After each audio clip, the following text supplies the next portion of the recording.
দাবি এখন এক দফা, ফেব্রুয়ারিতে নির্বাচন, ভোটের রব উঠলে পালানোর পথ পাবে না ষড়যন্ত্রকারীরা, হুঁশিয়ারি বিএনপি নেতাদের। সব অপতৎপরতা রুখে দেওয়ার ঘোষণা। 21শে আগস্ট গ্রেনেড হামলা মামলায় সব আসামির খালাস, পুনঃ তদন্তের আদেশ বাতিল, সংক্ষিপ্ত রায় প্রকাশ। তারেক রহমান চাইলে দেশে ফেরার বিষয়ে সহযোগিতা করবে সরকার। এখনও ডাকসুর সুষ্ঠু নির্বাচন নিয়ে শঙ্কায় প্রার্থীরা, সাইবার বুলিং নিয়ে উদ্বেগ, ব্যবস্থা নেয়ার দাবি। জড়িতদের প্রার্থিতা বাতিল ও মামলার হুমকি কমিশনের।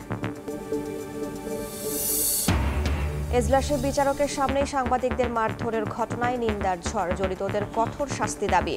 সাংবাদিকতা সুরক্ষা আইন বাস্তবায়নের তাগিদ সংস্কার কমিশন প্রধানের। এবং মুখ থুবড়ে পড়েছে নগর পরিবহন সেবা, আলোচনাতেই বন্দী রুট রেশনালাইজেশন। বাস কিনতে ঋণ সুবিধা চান ব্যবসায়ীরা, সমাধানের চেষ্টায় ডিটিসি, সরকারকেও তৎপর হওয়ার তাগিদ।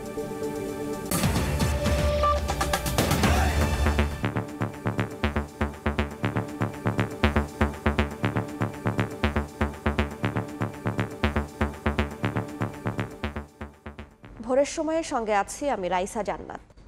দাবি এখন এক দফা, আগামী ফেব্রুয়ারিতে জাতীয় নির্বাচন। এমন মন্তব্য করে বিএনপি নেতারা বলছেন, ভোটের রব উঠলে ষড়যন্ত্রকারীরা পালানোর পথ পাবে না। তারেক রহমানের দেশ পরিচালনার দায়িত্ব পাওয়া ঢাকাতে নির্বাচন নিয়ে ষড়যন্ত্র চলছে দাবি করে দলটির নেতারা বলেন, কোনো চক্রান্তে ভোট বানচাল করা যাবে না, সব অপতৎপরতা রুখে দেওয়ার হুঁশিয়ারি তাদের। চলমান রাজনৈতিক অস্থিরতা ও আইন শৃঙ্খলা পরিস্থিতি নিয়ে উদ্বিগ্ন বিভিন্ন রাজনৈতিক দল। এই পরিস্থিতি থেকে উত্তরণের একমাত্র পথ হিসেবে দ্রুত নির্বাচনের দাবি জানিয়ে আসছে বিএনপি সহ অন্যান্যরা। বিএনপির ৪৭তম প্রতিষ্ঠাবার্ষিকী উপলক্ষে বিকেলে কেরানীগঞ্জ দক্ষিণ উপজেলার আলোচনায় যোগ দেন দলের স্থায়ী কমিটির সদস্য গয়েশ্বরচন্দ্র রায়। বলেন, পুরো দেশে নির্বাচনের রব উঠলে ষড়যন্ত্রকারীরা পালানোর পথ খুঁজে বেড়াবে। নির্বাচনের স্লোগানের মধ্য দিয়ে জাতিকে ঐক্যবদ্ধ করেন। আজকে যদি নির্বাচনের জোয়ার তুলতে পারেন, তাহলে সেই জোয়ারে সকল ষড়যন্ত্র ভেসে যাবে। তাই এখন তো একটি দাবি, নির্বাচন যথাসময়ে চাই। আমাদের নির্বাচন হবে। এদিকে সকালে প্রেস ক্লাবে নার্সেস অ্যাসোসিয়েশন অব বাংলাদেশের ২২তম প্রতিষ্ঠাবার্ষিকী উপলক্ষে আলোচনা সভায় বিএনপির ভাইস চেয়ারম্যান শামসুজ্জামান দুদু বলেন, নির্বাচনে বিএনপিকে বাধা দিতে এবং তারেক রহমান যেন দেশ পরিচালনা করতে না পারেন সেজন্য ষড়যন্ত্র চলছে। কেউ কেউ বিএনপিকে ঠেকানোর জন্য তারেক রহমান সাহেব যেন আগামী দিনের নেতৃত্বে, মানে দেশ পরিচালনার নেতৃত্বে না আসতে পারে, প্রধানমন্ত্রী না হতে পারে, এই বিবেচনায় ইলেকশন বন্ধ করতে চান। এদিন জন অধিকার পার্টির আলোচনা সভায় অংশ নেন বিএনপির স্থায়ী কমিটির সদস্য আমির খসরু মাহমুদ চৌধুরী। বলেন, যারা ভোট বর্জনের কথা বলে তাদের ভিন্ন উদ্দেশ্য রয়েছে।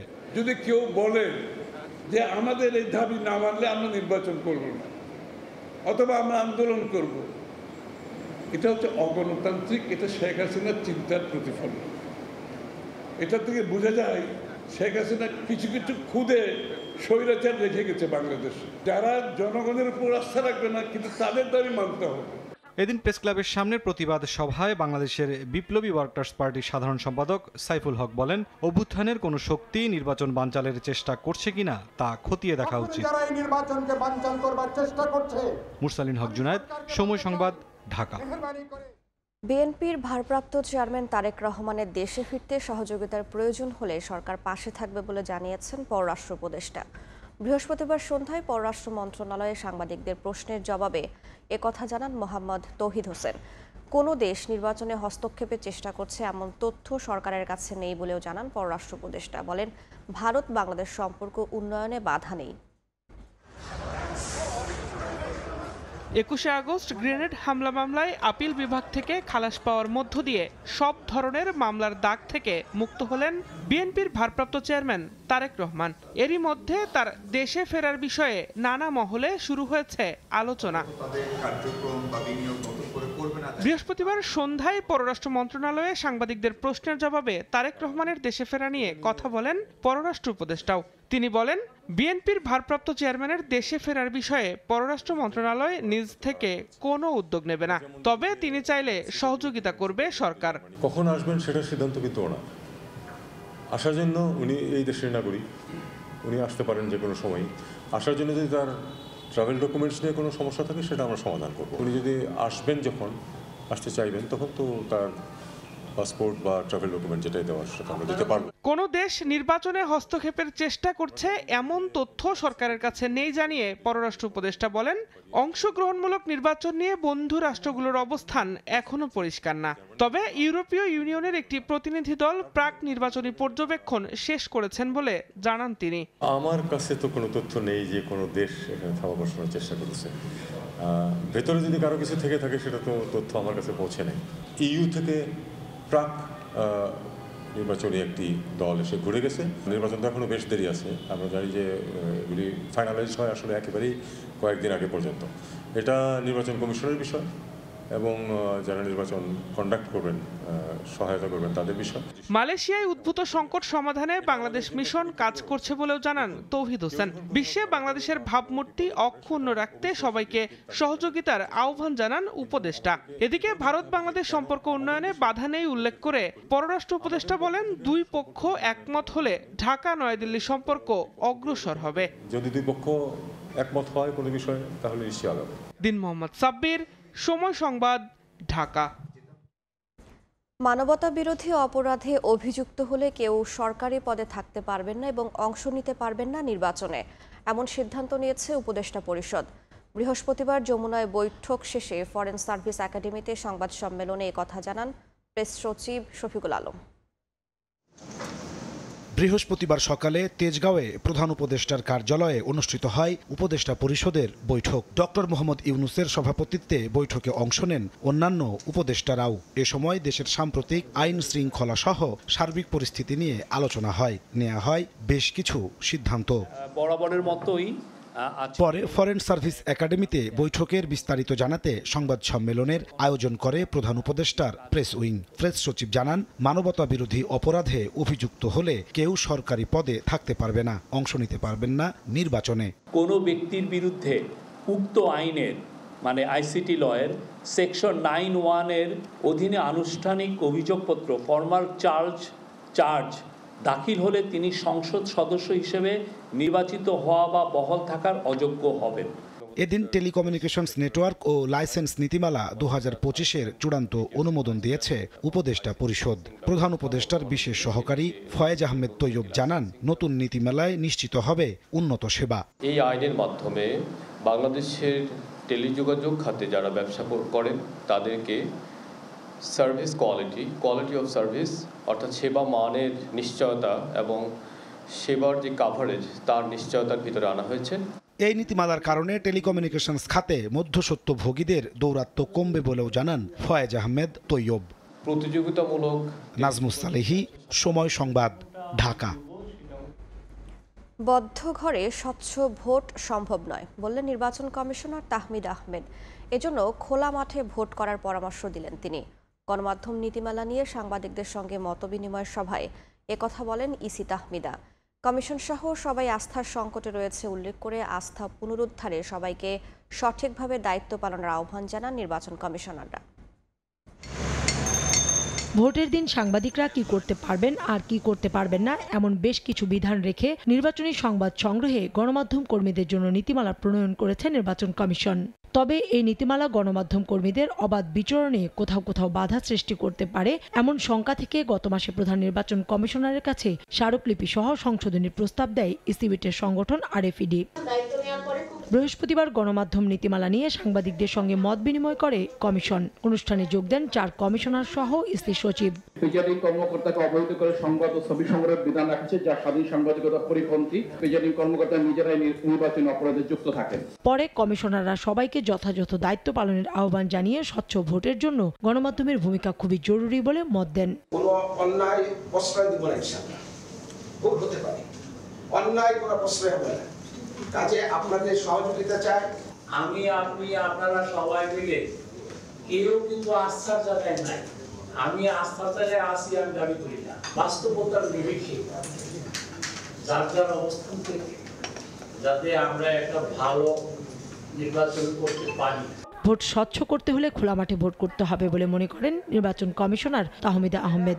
ওপেন স্পেসে নির্বাচন, সেটাই হবে ট্রান্সপারেন্ট, কিন্তু ওই কি বলে বদ্ধ ঘরে কোনোদিনও ট্রান্সপারেন্ট করতে পারবেন না। আর এত সাংবাদিককে একসাথে অ্যাকোমোডেট করাও যাবে না, আপনাদের মনও আমরা তুষ্ট করতে পারবো না।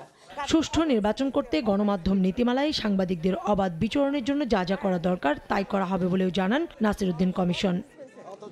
কাউসার চৌধুরী কুমু, সময় সংবাদ, ঢাকা।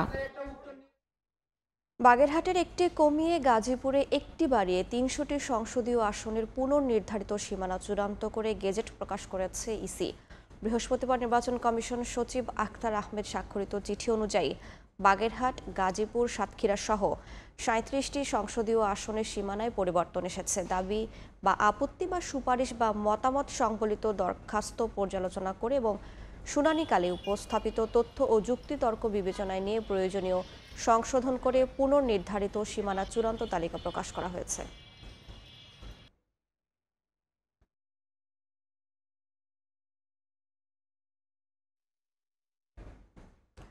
অপরূপ সাজে সেজেছে গাজীপুর ও নারায়ণগঞ্জের শাপলা ও পদ্মবিল।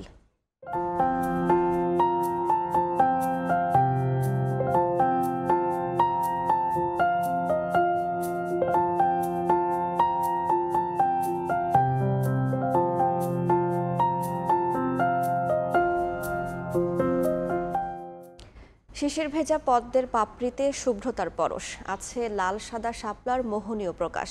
এ নিয়ে সংবাদের শেষাংশে থাকছে প্রতিবেদন। ছাত্র সংসদ নির্বাচনের খবর।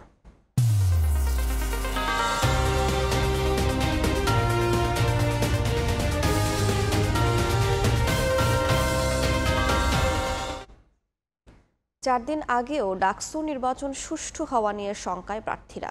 একই সঙ্গে সাইবার বুলিং নিয়েও উদ্বিগ্ন তারা। অনলাইনে অপপ্রচারের বিরুদ্ধে ব্যবস্থা না নিলে ভোট বানচালের শঙ্কা তাদের। এদিকে সাইবার বুলিং নিয়ে বিপাকে নির্বাচন কমিশনও। অপপ্রচারে জড়িত শিক্ষার্থী ও প্রার্থীদের বিরুদ্ধে কঠোর ব্যবস্থার হুঁশিয়ারি তাদের। ঢাকা বিশ্ববিদ্যালয় কেন্দ্রীয় ছাত্র সংসদ, ডাকসু ও হল সংসদ নির্বাচনের প্রচারণার আর মাত্র ৩ দিন বাকি, আর তাই নানা প্রতিশ্রুতি দিয়ে ভোটারদের দ্বারে দ্বারে প্রার্থীরা। দুপুরে ঢাকা বিশ্ববিদ্যালয়ের মোকাররম ভবনে প্রচারণায় আসেন ছাত্রদল সমর্থিত প্যানেলের ভিপি প্রার্থী আবিদুল ইসলাম খান। মাঠের পরিবেশ ঠিক থাকলেও সাইবার জগতে ভোট বানচালের ষড়যন্ত্র হচ্ছে বলে অভিযোগ করেন তিনি। ভোট ঘিরে মব তৈরিরও শঙ্কা তার। এদিকে একই প্যানেলের জিএস প্রার্থী হুঁশিয়ারি দিয়েছেন নির্বাচন কমিশন নিরপেক্ষ না থাকলে ভবিষ্যতে বিচারের মুখোমুখি দাঁড় করানো হতে পারে। অংশগ্রহণমূলক নির্বাচন হয় এবং একটি মডেল ডাকসু হয়, এই ব্যাপারে আপনাদের কিন্তু দায় এড়ানোর সুযোগ নেই।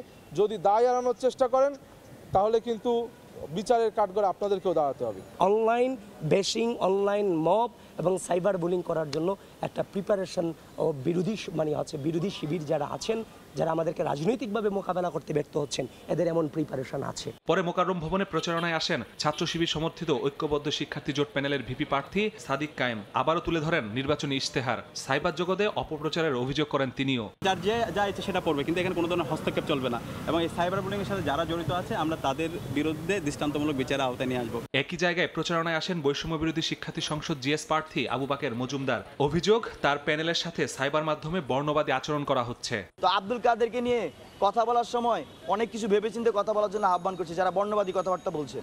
হ্যাঁ, তার যদি ভুল থাকে আপনি তার যৌক্তিক সমালোচনা করেন। এদিন বিকেলে সিনেট ভবনের সংবাদ সম্মেলনে নির্বাচন কমিশন জানিয়েছে সাইবার বুলিং বন্ধে তারাও নিরুপায়। তবে জড়িতদের এবার প্রার্থিতা বাতিল ও মামলার হুমকি কমিশনের। যাদেরকে আমরা আইডেন্টিফাই করতে পারবো এবং যারা আমাদের ছাত্র, তাদের জন্য আমাদের এই ধরনের ব্যবস্থা গ্রহণ করতে হবে। এর বাইরে যারা আছে, যারা হয়তো আমাদের যদি ছাত্র না হয়, সেটা আমরা মামলা করব প্রয়োজনে। এদিকে one student one bed one table ভিশনকে সামনে রেখে 14 দফার ইশতেহার ঘোষণা করেছে ছাত্র অধিকার পরিষদ সমর্থিত DUCSU for change panel. On campus part time job ও মাসুদুর রহমান, সময় সংবাদ, ঢাকা। দোষ স্বীকার করলেই রাজসাক্ষী সাবেক আইজিপি মামুনকে ক্ষমা করে দেওয়ার সুযোগ নেই বলে মনে করেন রাষ্ট্রপক্ষ নিযুক্ত আইনজীবী। আইনি পথে শেখ হাসিনা ও আসাদুজ্জামান খান কামালকে খালাস করার চেষ্টা করছেন বলেও জানান তিনি। প্রসিকিউশন বলছে মামুন ক্ষমা পাবেন কিনা সিদ্ধান্ত ট্রাইব্যুনালের। এ মাসের শেষে অথবা আগামী মাসের শুরুতে শেষ হবে মামলার সাক্ষ্য গ্রহণ। রাজসাক্ষী হিসেবে জবানবন্দি দেওয়ার পর শেখ হাসিনা ও আসাদুজ্জামান খান কামালের পক্ষে রাষ্ট্রনিযুক্ত আইনজীবীর জেরার মুখে চৌধুরী আব্দুল্লাল মামুন। বৃহস্পতিবার বেলা 11:30টার দিকে জেরা শুরু হয়। এক পর্যায়ে রাষ্ট্রনিযুক্ত আইনজীবী প্রসিকিউশনকে উদ্দেশ্য করে বলেন, দোষ স্বীকার করলেই অপরাধ থেকে রেহাই পাওয়া যায় না। পাল্টা জবাব দেয় প্রসিকিউশন, বলেন মামুন ক্ষমা পাবেন কিনা সেই সিদ্ধান্ত নেবে আদালত। সাবেক প্রধানমন্ত্রী শেখ হাসিনা এবং সাবেক স্বরাষ্ট্রমন্ত্রী আসাদুজ্জামান খান কামাল তারা কোনো অপরাধ করেছে, তারা কোনো হত্যার সঙ্গে জড়িত, এ কথা তো আমি বলি নাই। আমার কথা হইল উনি দোষ স্বীকার করেছেন যে উনি হত্যার সঙ্গে জড়িত, উনি সকল অপরাধের সঙ্গে জড়িত এটি স্বীকার করেছেন। অতএব যেহেতু তিনি স্বীকার করেছেন, অতএব তিনি ওনার স্বীকারোক্তি অবস্থা থেকে উনি নিষ্কৃতি পাইতে পারেন না। কেউ দায় স্বীকার করলেই তাকে শাস্তি দেওয়া যাবে কিনা, সেই ক্ষেত্রে আমাদের বক্তব্য পূর্বেও আপনাদেরকে যেটা বলেছি, এখনও বলছি, অ্যাপ্রুভারকে শাস্তি দেবেন বা দেবেন না তার বক্তব্য কতটুকু গ্রহণ করবেন অনারেবল ট্রাইব্যুনাল এটা ঠিক করবেন। প্রসিকিউশন বলছে এ মাসের শেষে অথবা অক্টোবরের শুরুতে শেষ হবে শেখ হাসিনা ও কামালের বিরুদ্ধে জুলাই আগস্ট হত্যাযজ্ঞের মামলার সাক্ষ্য গ্রহণ। হয় এই মাসের শেষ সপ্তাহে অথবা আগামী মাসের প্রথম সপ্তাহে আমাদের প্রসিকিউশনের সাক্ষ্য গ্রহণ শেষ হবে। এই ক্ষেত্রে ডিফেন্সের যেহেতু আসামি পলাতক, কাজে ডিফেন্সের আর সাক্ষ্য দেওয়ার কোনো সুযোগ নাই। এই মামলায় রাষ্ট্রপক্ষের মোট সাক্ষী 81 জন। সাবেক আইজিপি সহ এখন পর্যন্ত 36 জনের সাক্ষ্য গ্রহণ সম্পন্ন হয়েছে। আফজাল হোসেন, সময় সংবাদ, ঢাকা।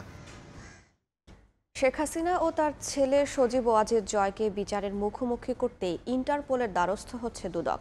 এর মধ্যে পুলিশ হেডকোয়ার্টারের মাধ্যমে রেড নোটিশের আবেদন করেছে সংস্থাটি। চাঁদাবাজি সহ অবৈধ সম্পদ অর্জনের অভিযোগে জিএম কাদের ও তার স্ত্রীর দেশ ত্যাগে নিষেধাজ্ঞা দিয়েছেন আদালত। পূর্বাচল নতুন শহর প্রকল্পে 2022 সালে 10 কাঠা করে 6টি প্লট বরাদ্দ নেন সাবেক প্রধানমন্ত্রী শেখ হাসিনা ও তার পরিবারের সদস্যরা। রাজধানীতে প্লট থাকা সত্ত্বেও প্রভাব খাটিয়ে অবৈধভাবে জমি গ্রহণ করায় গেল মার্চে শেখ হাসিনা, রেহেনা ও তার সন্তান সহ সংশ্লিষ্ট রাজক কর্মকর্তাদের বিরুদ্ধে চার্জশিট দাখিল করে দুদক। বর্তমানে বিচারিক আদালতে মামলাগুলোর সাক্ষ্য গ্রহণ চলছে। এর মাঝে শেখ হাসিনা ও তার ছেলে সজীব ওয়াজেদ জয়কে দেশে ফিরিয়ে বিচারের মুখোমুখি করতে ইন্টারপোলে রেড নোটিশের জন্য পুলিশ হেডকোয়ার্টারের মাধ্যমে আবেদন করেছে দুদক। শেখ হাসিনা এবং তার ছেলে সজীব ওয়াজেদ তাদের বিরুদ্ধে ইন্টারপোলের রেড নোটিশ জারির জন্য গতকাল দুদক দুর্নীতি দমন কমিশন থেকে পুলিশ মহাপরিদর্শক এর কাছে পত্র প্রেরণ করা হয়েছে। এদিকে চাঁদাবাজি, মনোনয়ন বাণিজ্য ও দলীয় ফান্ডের টাকা আত্মসাৎ সহ অবৈধ সম্পদ অর্জনের অভিযোগে জাতীয় পার্টির চেয়ারম্যান জিএম কাদের ও তার স্ত্রী শেরিফা কাদেরের দেশ থেকে নিষেধাজ্ঞা দিয়েছেন বিচারিক আদালত। জাতীয় পার্টির চেয়ারম্যান জিএম কাদের এবং তার স্ত্রী শেরিফা কাদেরের বিদেশ যাত্রায় দুদকের আবেদনের প্রেক্ষিতে বিজ্ঞ আদালত তাদের বিদেশ যাত্রায় নিষেধাজ্ঞা দিয়েছেন। এদিন চট্টগ্রাম 4 আসনের সাবেক এমপি দিদারুল আলম ও তার স্ত্রীর বিরুদ্ধে 948 কোটি টাকার সন্দেহজনক লেনদেন ও 15 কোটি টাকার অবৈধ সম্পদ অর্জনের অভিযোগে মামলা করেছে দুদক। তাসলিম তৌহিদ, সময় সংবাদ, ঢাকা। সিএমএম আদালতের এজলাসে বিচারকের সামনে সাংবাদিকদের উপর আইনজীবীদের হামলার ঘটনায় সমালোচনার ঝড় বইছে সামাজিক যোগাযোগ মাধ্যমে। হামলায় জড়িতদের দৃষ্টান্তমূলক শাস্তির দাবি জানান বিভিন্ন শ্রেণী পেশার মানুষ। নিন্দা জানিয়েছেন গণমাধ্যম সংস্কার কমিশনের প্রধান কামাল আহমেদও। ফেসবুক পোস্টে তিনি লেখেন, প্রস্তাবিত সাংবাদিকতা সুরক্ষা আইন বাস্তবায়ন হলে এমন অঘটন সম্ভব নয়। ঢাকার মেট্রোপলিটন ম্যাজিস্ট্রেট আদালতে বিচারকের সামনেই সাংবাদিকদের ওপর আইনজীবীদের হামলার ঘটনার পর থেকেই বইছে সমালোচনার ঝড়। সামাজিক মাধ্যমে প্রতিক্রিয়া জানাচ্ছেন গণমাধ্যম কর্মীসহ সর্বস্তরের মানুষ। সাংবাদিকদের উপর এমন হামলার নিন্দা জানিয়ে পোস্ট করছেন অনেকে। হামলাকারীদের দৃষ্টান্তমূলক শাস্তি দাবির পাশাপাশি সাংবাদিকদের পেশাগত দায়িত্ব পালনের পরিবেশ নিয়েও শঙ্কা প্রকাশ করেন তারা। এ নিয়ে নিজের ভেরিফাইড ফেসবুক পেজে কাতার ভিত্তিক সংবাদ মাধ্যম আল জাজিরার অনুসন্ধানী সাংবাদিক জুলকারনাইন সায়ের হামলায় জড়িত এক আইনজীবীর নাম ও ছবি পোস্ট করেন।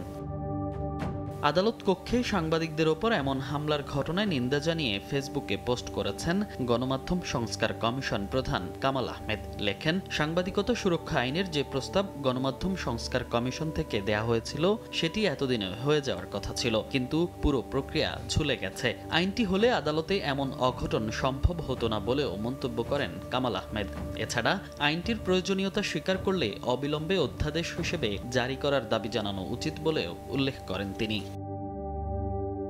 আদালতে বর্বরোচিত হামলার ঘটনায় নিন্দা ও প্রতিবাদ জানিয়েছে supreme court reporters forum SRF। বৃহস্পতিবার রাতে SRF এর সভাপতি মাসুদুর রহমান রানা ও সাধারণ সম্পাদক মেহেদী হাসান ডালিম স্বাক্ষরিত বিবৃতিতে এ প্রতিবাদ জানানো হয়। বিবৃতিতে বলা হয়, কয়েকজন আইনজীবীর প্রকাশ্য বর্বরোচিত হামলা গণমাধ্যমের স্বাধীনতা ও সংবাদ সংগ্রহের সাংবিধানিক অধিকারের ওপর সরাসরি আঘাত।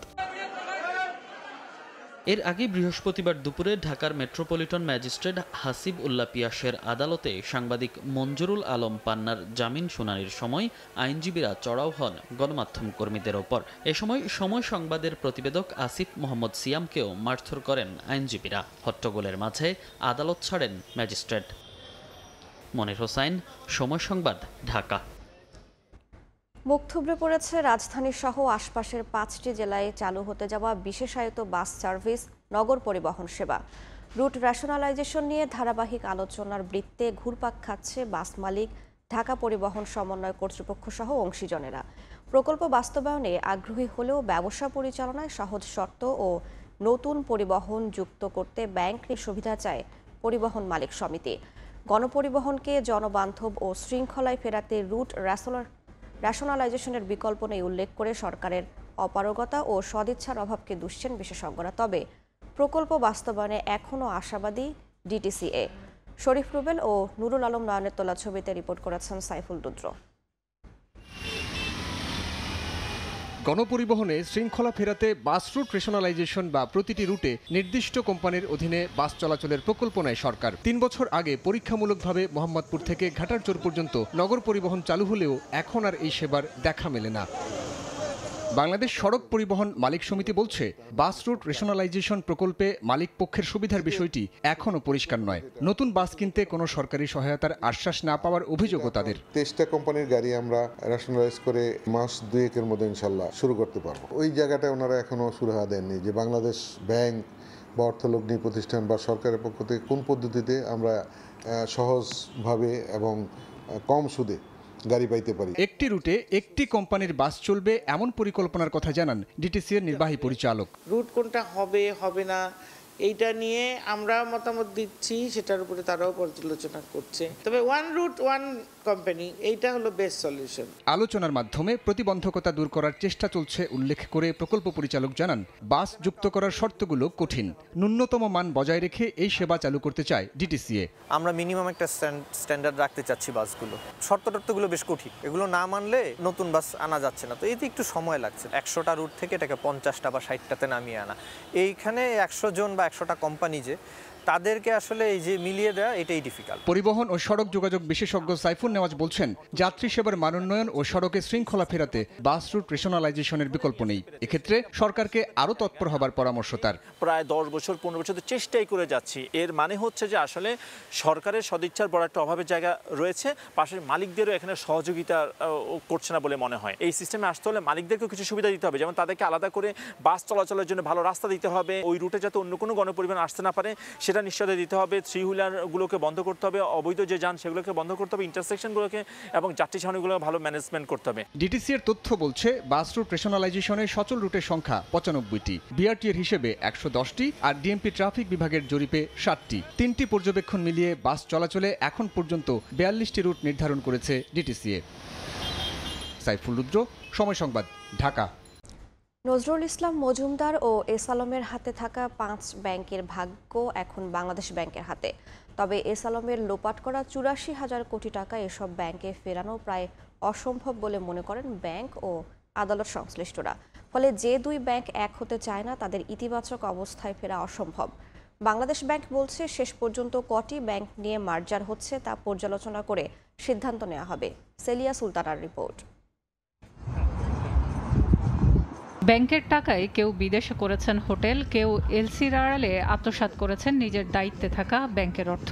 এমন সব অভিযোগ ব্যাংক খাতকে সর্বশান্ত করা 2 মাফিয়া সাবেক এবিবি চেয়ারম্যান নজরুল ইসলাম মজুমদার এবং ব্যাংক টাইকুন ব্যবসায়ী এস আলমের বিরুদ্ধে।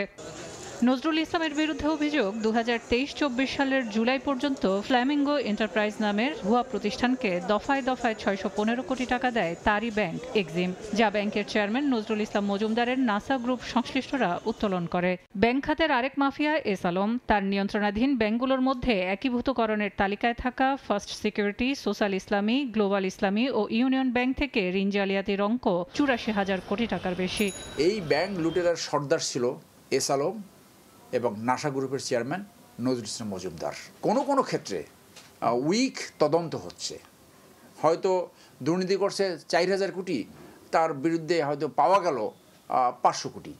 এদিকে সম্প্রতি দুর্বল 5 ব্যাংকের শুনানি শেষ করেছে বাংলাদেশ ব্যাংক। ব্যাংকগুলোর প্রায় 90 থেকে 98% পর্যন্ত এস আলমের নিয়ন্ত্রণাধীন নামী বেনামী প্রতিষ্ঠানের নামে। ফলে এই অর্থ আদায় নিয়ে সন্দিহান সংশ্লিষ্টরা। তবে শেষ পর্যন্ত মার্জারে কটি ব্যাংক একীভূত হবে তা নিয়ে পর্যালোচনা করেই সিদ্ধান্ত নেওয়া হবে বলে জানান বাংলাদেশ ব্যাংকের মুখপাত্র। কেন্দ্রীয় ব্যাংকের পয়েন্ট অফ ভিউ থেকে মার্জার এই মুহূর্তে ওই ব্যাংকগুলোকে রক্ষা করার একমাত্র উপযুক্ত পন্থা। কোনো ব্যাংক যদি বলে আমরা মার্জার আওতায় আসবো না, যদি বাংলাদেশ ব্যাংক আমাদেরকে লিকুইডিটি সাপোর্ট দেয়, তবে আমরা ঘুরে দাঁড়াতে সক্ষম। মনে রাখতে হবে বাংলাদেশ ব্যাংক এই মুহূর্তে কেউকে কোনো লিকুইডিটি সাপোর্ট দিবে না। ব্যাংকগুলিকে তাদের নিজের পায়ে নিজেদেরকে দাঁড়াতে হবে। এদিকে মার্জারের প্রক্রিয়া দ্রুত শুরু হবে জানিয়ে বাংলাদেশ ব্যাংক সংশ্লিষ্টরা জানান দৃশ্যমান পরিবর্তন ঘটতে সময় লাগবে আরও 1 থেকে 1.5 বছর। সেলিয়া সুলতানা, সময় সংবাদ, ঢাকা। সৌদি আরবের রেড সি গেটওয়ের পর চট্টগ্রাম বন্দরে এবার বড় ধরনের বিনিয়োগ নিয়ে আসছে ডেনমার্ক ভিত্তিক প্রতিষ্ঠান মার্কস লাইন শিপিং। অন্তত 800 মিলিয়ন মার্কিন ডলার খরচ করে কর্ণফুলী নদীর তীরবর্তী লালদিয়ার চরে অত্যাধুনিক টার্মিনাল নির্মাণ করবে প্রতিষ্ঠানটি। সব জটিলতা কাটিয়ে চলতি বছরেই চুক্তি স্বাক্ষর করতে যাচ্ছে বাংলাদেশ ও ডেনমার্ক। সাক্ষর চুপুর ছবিতে বিস্তারিত জানাচ্ছেন কমল দে। বিশ্ব সমুদ্র পরিবহন বাণিজ্যে জাহাজ পরিচালনার পাশাপাশি কন্টেনার ভাড়ার ক্ষেত্রে শীর্ষস্থান দখল করে আছে ডেনমার্ক ভিত্তিক প্রতিষ্ঠান মার্কস লাইন। আবার বাংলাদেশের সমুদ্রপথে পণ্য পরিবহনের মার্কস লাইনের হিস্সা অন্তত 40%। সেই প্রতিষ্ঠানটি এখন আসছে চট্টগ্রাম বন্দরে বিনিয়োগের আগ্রহ নিয়ে। পতেঙ্গা উপকূলের লালদিয়ার চরে টার্মিনাল নির্মাণ করতে গত 1 বছরের বেশি সময় ধরে চলে আসা আলোচনা এখন চুক্তি পর্যায়ে পৌঁছেছে। দুই দেশের চুক্তি স্বাক্ষর অনুষ্ঠান আয়োজনের চেষ্টা চালিয়ে যাচ্ছে চট্টগ্রাম বন্দর কর্তৃপক্ষ। এপিএম টার্মিনালের সাথে এই বিষয়ে আমাদের কার্যক্রম বর্তমানে চলমান রয়েছে। এটার যে ট্রানজিশন অ্যাডভাইজার তারা কাজ করছেন, তাদের সাথে আমরা কাজ করছি। আশা করছি চলতি বছরের ভিতরেই এটার চুক্তির কার্যক্রম আমরা সমাপ্ত করতে পারবো। মূলত মার্কস লাইনের অঙ্গ প্রতিষ্ঠান এপি মোলার পৃথিবীর 60টির বেশি বন্দরে টার্মিনাল পরিচালনা করে আসছে। এক্ষেত্রে প্রতিষ্ঠানটির জন্য প্রথম পর্যায়ে লালদিয়ার চরের 2টি অংশে 32 এবং 7.15 একর জায়গা বরাদ্দ রেখেছে চট্টগ্রাম বন্দর কর্তৃপক্ষ। অবশ্য অত্যাধুনিক ট্রেনের পাশাপাশি যন্ত্রপাতি স্থাপনের জন্য মার্কস লাইন এপিএম টার্মিনালের চাহিদা রয়েছে অন্তত 50 একর জায়গা। একই সঙ্গে বন্দর কর্তৃপক্ষ ওই এলাকায় 15,000 কন্টেনার ধারণ ক্ষমতার 22 একর জায়গার উপর একটি নতুন ইয়ার্ড নির্মাণের কাজ শুরু করেছে।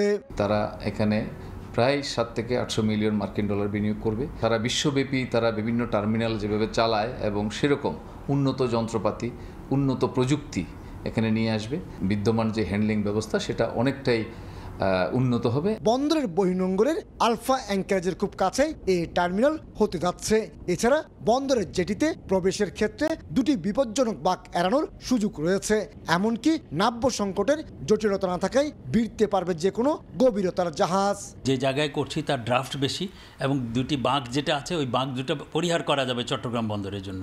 এটা একটা ইফেক্টিভ বন্দর হবে চট্টগ্রাম বন্দরের। 1.5 বছর আগে অপারেশনে যাওয়া সৌদি আরব ভিত্তিক প্রতিষ্ঠান রেড সি গেটওয়ের পতেঙ্গা কন্টেনার টার্মিনালের পাশে গড়ে উঠবে ডেনমার্কের মার্কস লাইনের এই টার্মিনাল। প্রস্তাবনা অনুযায়ী নতুন এই টার্মিনাল বার্ষিক অন্তত 9 লাখ কন্টেনার হ্যান্ডেলিংয়ের আশা করছে বন্দর কর্তৃপক্ষ। বঙ্গোপসাগরের মোহনা এবং কর্ণফুলী নদীর তীরবর্তী লালদিয়ার চরের এই প্রতিটি জমিতে লালদিয়ার টার্মিনাল গড়ে তোলা এখন সময়ের ব্যাপার মাত্র। আগামী 2-1 মাসের মধ্যে চুক্তি প্রক্রিয়া সম্পন্ন হলে শুরু হয়ে যাবে অবকাঠামোগত উন্নয়ন কাজ। আর 1 বছরের মধ্যে এই চরাঞ্চলে গড়ে উঠবে অত্যাধুনিক কন্টেনার টার্মিনাল। চট্টগ্রামের লালদিয়ার চর থেকে কমল De, Somoy Sangbad. IFIC guaranteed Sripur township green zero coupon bond নিয়ে অনিয়ম ও জালিয়াতির অভিযোগে সালমান এফ রহমানকে পুঁজিবাজার সম্পর্কিত কার্যক্রম থেকে বিরত রাখার নির্দেশ দিয়েছে Bangladesh securities and exchange commission BSEC. এছাড়া অনিয়ম, বিধি লঙ্ঘন ও ক্ষমতার অপব্যবহার করার অভিযোগে সংস্থাটির সাবেক চেয়ারম্যান অধ্যাপক শিবলি রুবায়েত উল ইসলামকে পুঁজিবাজারে নিষিদ্ধ করেছে বিএসইসি। একই সঙ্গে সালমান এফ রহমানের ছেলে শায়ান এফ রহমানকে আজীবন বিএসইসির সাবেক কমিশনার শেখ শামসুদ্দিন আহমেদ ও আইএফআইসি ইনভেস্টমেন্টের সাবেক সিইও ইমরান আহমেদকে 5 বছরের জন্য নিষিদ্ধ ঘোষণা করা হয়েছে। বুধবার এই সিদ্ধান্ত নেয় বিএসইসি। সেপ্টেম্বর-অক্টোবরে বাড়তে পারে ডেঙ্গুর প্রকোপ, তাই জ্বরে আক্রান্ত হলে প্যারাসিটামল ছাড়া কোনো অ্যান্টিবায়োটিক না খাওয়ার পরামর্শ স্বাস্থ্য বিশেষজ্ঞদের। আর সতর্কতা হিসেবে জ্বর আসার দ্বিতীয় দিনে করাতে হবে রক্ত পরীক্ষা। ডিএনসিসি হাসপাতাল মহাখালী। সম্প্রতি এই হাসপাতালে বেড়েছে ডেঙ্গু আক্রান্ত রোগীর সংখ্যা। শুরুতে জ্বর, বমি ও তীব্র শরীর ব্যথা নিয়ে আসছেন বেশিরভাগ রোগী। 15 দিন জ্বরে ভোগার পরে ওনারে মুন্সিগঞ্জে ভর্তি করার পরে মুন্সিগঞ্জে রাখছে। গতকালকে রাত্রে আর কি ওনার এখানে 5 দিন ধরে আমার চাচার আর কি জ্বর ছিল। জ্বর থাকার পরে আপনার গতকালে ব্লাড মাল্টিনেস 55,000 ছিল। জ্বর হয়েছিল, জ্বর সাইডে গেছে, শরীর ব্যথা ছিল আর ইয়া ছিল, প্রেশার লো হয়ে গেছে একবার। চিকিৎসকরা বলছেন ডেঙ্গুর প্রথম লক্ষণ যেহেতু জ্বর, তাই অনেকেই চিকিৎসকের কাছে না গিয়ে নিজ থেকেই ওষুধ খেয়ে ডেকে আনছেন বিপত্তি। অবহেলা করায় যেতে হচ্ছে আইসিইউ পর্যন্ত। তাই জ্বরের দ্বিতীয় দিনই ডেঙ্গু পরীক্ষা করানোর পরামর্শ চিকিৎসকের। ডেঙ্গু বা চিকুনগুনিয়া যেটাই হোক না কেন, এটা তো আসলে প্রথম 5 দিন তো শুধু প্যারাসিটামল এবং প্রচুর পরিমাণে পানি, তরল খাবার খাবে, এটাই কিন্তু চিকিৎসা, মূলত চিকিৎসা। তো এটার জন্য তো আসলে ফার্মেসির ওদিকে গিয়ে অনেক বেশি ওষুধ খাওয়া, অ্যান্টিবায়োটিক খাওয়া, এগুলো কিন্তু আসলে কোনো প্রয়োজন নাই। বরং বেশি ওষুধ খেলে আরো খারাপ প্রভাব পড়ার সম্ভাবনাটাই বেশি। চলতি বছরে ডেঙ্গুতে সবচেয়ে বেশি মৃত্যু হয়েছে ঢাকা দক্ষিণ সিটি কর্পোরেশনে, আর ঢাকার বাইরে মারা গেছে বরিশাল ও চট্টগ্রাম বিভাগে। শঙ্কা প্রকাশ করে কীটতত্ত্ববিদরা বলছেন বৃষ্টির পর জমে থাকা পানিতে বাড়ছে এডিস মশার ঘনত্ব। সেপ্টেম্বর ও অক্টোবরে ভয়াবহ রূপ নিতে পারে ডেঙ্গু। এ মাসে ডেঙ্গু বাড়ার একটি ঝুঁকি তৈরি হবে, কারণ বৃষ্টি যখন থেমে যাবে ছোট বড় পাত্রগুলোতে যে পানি জমা হবে সেই পানিগুলোতে এডিস মশার প্রজনন হবে। সেপ্টেম্বর মাসে এবং অক্টোবর মাসে ডেঙ্গুর ঝুঁকি কিন্তু আরো বাড়ার একটি সম্ভাবনা আমরা দেখছি। মশক নিধনে জনসম্পৃক্ততার পাশাপাশি সিটি কর্পোরেশনের কার্যক্রম বাড়ানোর বিকল্প নেই বলে মনে করেন বিশেষজ্ঞরা। রৌনক নিয়ন্তা, সময় সংবাদ, ঢাকা। দীর্ঘদিনেও নতুন ভবন নির্মাণ না হওয়ায় নারায়ণগঞ্জে একটি জরাজীর্ণ ভবনে চলছে 2টি সরকারি প্রাথমিক বিদ্যালয়ের কার্যক্রম। এতে ক্লাস চলাকালীন আতঙ্কিত থাকতে হয় শিক্ষার্থী, অভিভাবক সহ শিক্ষকদের। প্রধান শিক্ষক জানান, নতুন ভবন নির্মাণের উদ্যোগ বছরের পর বছর ধরে আশ্বাসেই সীমাবদ্ধ। তবে উন্নয়ন প্রকল্পের মাধ্যমে নতুন বিদ্যালয়ে ভবন নির্মাণের আশ্বাস দিয়েছে সংশ্লিষ্ট কর্তৃপক্ষ। শওকত আলী সৈকতের তথ্য ও আরিফ হোসেনের ছবিতে রিপোর্ট। নারায়ণগঞ্জ শহরের দেওভোগ আখড়া এলাকার লক্ষ্মীনারায়ণ বালিকা সরকারি প্রাথমিক বিদ্যালয় ও লক্ষ্মীনারায়ণ বালক সরকারি প্রাথমিক বিদ্যালয় একই ভবনে 2 প্রতিষ্ঠান। সন্তানদের পৌঁছে দিয়ে ছুটি হওয়ার আগ পর্যন্ত চিন্তায় থাকে অভিভাবকরা। 2015 থেকে 2023 সাল পর্যন্ত কয়েক দফা ভূমিকম্পে ক্ষতিগ্রস্ত হয় বিদ্যালয় ভবনের 2য় তলা। বিভিন্ন স্থান থেকে খসে পড়ে পলেস্তারা, সৃষ্টি হয় ফাটল। 2 বছর আগে ঝুঁকিপূর্ণ ঘোষণা করে 2য় তলায় সব কার্যক্রম বন্ধ করে সদর উপজেলা প্রশাসন। অনেক স্থানে বাঁশ দিয়ে ধস ঠেকানো হয়েছে, তবে বিকল্প স্থান না থাকায় ঝুঁকি নিয়ে নিচতলায় চলছে প্রথম থেকে 3য় শ্রেণীর পাঠদান। 4র্থ ও 5ম শ্রেণীর পাঠদান চলছে পাশের মন্দিরের অফিস কক্ষে। উপরে 2 তলায় ক্লাসরুম থাকা সত্ত্বেও ক্লাস করাতে পারছে না, বাঁশ দিয়ে ঠেকা দিয়ে রাখছে। যদি কোনো দুর্ঘটনা ঘটে যায় সেজন্য আমরা বসেই থাকি, গার্ডিয়ানরা আমরা কখনোই যাই না। আমরা খুবই টেনশনে থাকি। তো সরকারের সহযোগিতায় যদি স্কুলটা যদি একটু ঠিক করে দেয়, তো এটাই আমাদের সরকারের কাছে চাওয়া। 2015 সালে ভূমিকম্পে এই স্কুলটা ক্ষতিগ্রস্ত হয়েছিল এবং তারপর থেকে উপরতলার 3টা কক্ষ বন্ধ ঘোষণা করেছে। কমিটির পারমিশন নিয়ে আমরা 2 রুমে শ্রেণী কার্যক্রম চালাচ্ছি। তো আসলে এটা আমাদের জন্য খুবই অসুবিধার হয়ে যায়। আমরা চাই আমাদের একটা বিদ্যালয়, পূর্ণাঙ্গ একটা বিদ্যালয়, একটা সুন্দর বিদ্যালয়, একটা সুন্দর পরিবেশের বিদ্যালয় চাই। নতুন ভবন নির্মাণ নিয়ে বারবার ঊর্ধ্বতন মহলে জানানো হলেও কোনো সমাধান মেলেনি জানান শিক্ষকরা। মহাপরিচালক দপ্তরে নাসরিন সুলতানার সাথে সর্বত্রভাবে দরখাস্ত দেওয়া স্কুলের বিস্তারিতভাবে অবস্থা জানায় আসছি, উনি বলছে দেখবে। তবে উন্নয়ন প্রকল্পের আওতায় নতুন ভবন নির্মাণের উদ্যোগ নেওয়ার আশ্বাস সংশ্লিষ্টদের। আমরা আশা করি পিডিপি 5-এই এই বিদ্যালয়টা অন্তর্ভুক্ত হবে এবং নির্মাণ কাজ শুরু হবে আশা করি। আগামীতে যদি কোনো প্রকল্প নেয় সেক্ষেত্রে আমরা এটি লিস্টে রেখেছি দ্রুত, যাতে প্রকল্প নেওয়ার সাথে সাথেই আমরা স্কুলটি প্রকল্পের আওতায় এনে নতুন ভবন করতে পারি। দুটি প্রাথমিক বিদ্যালয়ের শিক্ষার্থীর সংখ্যা 650, শিক্ষক রয়েছেন 16 জন। সময় সংবাদ, নারায়ণগঞ্জ। নারায়ণগঞ্জের আলোচিত বাবু হত্যা মামলায় একজনের মৃত্যুদণ্ড ও 17 জনের যাবজ্জীবন কারাদণ্ড দিয়েছেন আদালত। খালাস দেওয়া হয়েছে 7 জনকে। হত্যাকাণ্ডের 14 বছর পর বৃহস্পতিবার দুপুরে নারায়ণগঞ্জের অতিরিক্ত জেলা ও দায়রা জজ প্রথম আদালতের বিচারক মমিনুল ইসলাম এ রায় ঘোষণা করেন। মামলার বিবরণে জানা যায়, রূপগঞ্জ উপজেলার মাছিমপুর এলাকায় মাদক ও সন্ত্রাসের প্রতিবাদ করায় 2011 সালে বাবুকে কুপিয়ে গুলি করে হত্যা করে আসামিরা। নড়াইলে গৃহবধূ মুন্নি খানম হত্যা মামলায় এক যুবককে গ্রেফতার করা হয়েছে। পিবিআইয়ের দাবি, পরকীয়ার জেরে হত্যাকাণ্ড। বুধবার রাতে ঢাকার কেরানীগঞ্জে যৌথ অভিযান চালায় যশোর পিবিআই ও কেরানীগঞ্জ থানা পুলিশ। তেঘরিয়া থেকে গ্রেফতার করা হয় যুবক সোহেলকে। জানানো হয়, গত 29 আগস্ট খুলনা থেকে নড়াইলের কালিয়ায় আসেন মুন্নি খানম। সেই দিন সাক্ষাৎ হলে সোহেলকে বিয়ে করতে চাপ দেন মুন্নি। প্রস্তাব ফিরিয়ে দিলে দুজনের বাক বিতণ্ডা হয়। এক পর্যায়ে ক্ষুব্ধ হয়ে মুন্নিকে হত্যা করে সোহেল। মরদেহ ফেলে দেন পাশের ডোবায়। মেয়ের খোঁজ না পেয়ে 1 সেপ্টেম্বর নড়াগাতি থানায় অভিযোগ করেন মা। 2 সেপ্টেম্বর ডোবা থেকে উদ্ধার করা হয় অর্ধগলিত মরদেহ।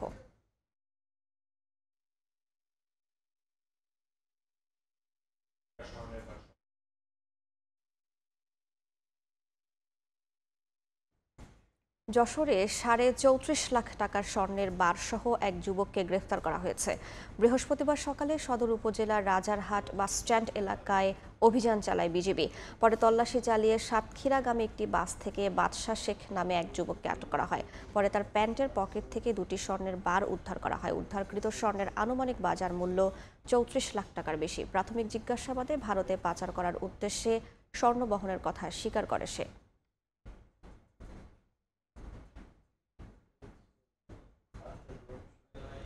কিশোরগঞ্জে শহীদ সৈয়দ নজরুল ইসলাম মেডিকেল কলেজ হাসপাতালে রোগী হেনস্থার অভিযোগ তদন্তে গঠন করা হয়েছে কমিটি।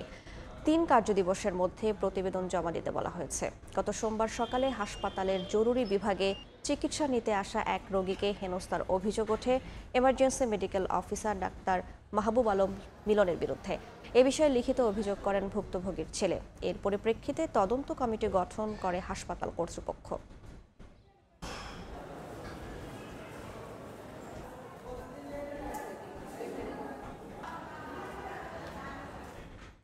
ভোরের সময় এই ছিল আমার কাছে। পরবর্তী সংবাদগুলো জানাতে সঙ্গে থাকবেন সহকর্মী আলিফ। আলু উৎপাদনের অন্যতম শীর্ষ জেলা মুন্সিগঞ্জে আলুর দর পতনে দিশেহারা কৃষক। হিমাগার গেটে কেজিতে 22 টাকা দর সরকার নির্ধারণ করে দিলেও বিক্রি হচ্ছে মাত্র 12.25 টাকায়। হিমাগার ভাড়া, পরিবহন খরচ দিয়ে পুঁজির কিছুই থাকছে না কৃষকের। এ বিষয়ে বিস্তারিত জানাতে আলুর হাট থেকে যুক্ত হচ্ছেন রিপোর্টার নাসির উদ্দিন উজ্জ্বল। সরাসরি যাচ্ছি তার কাছে।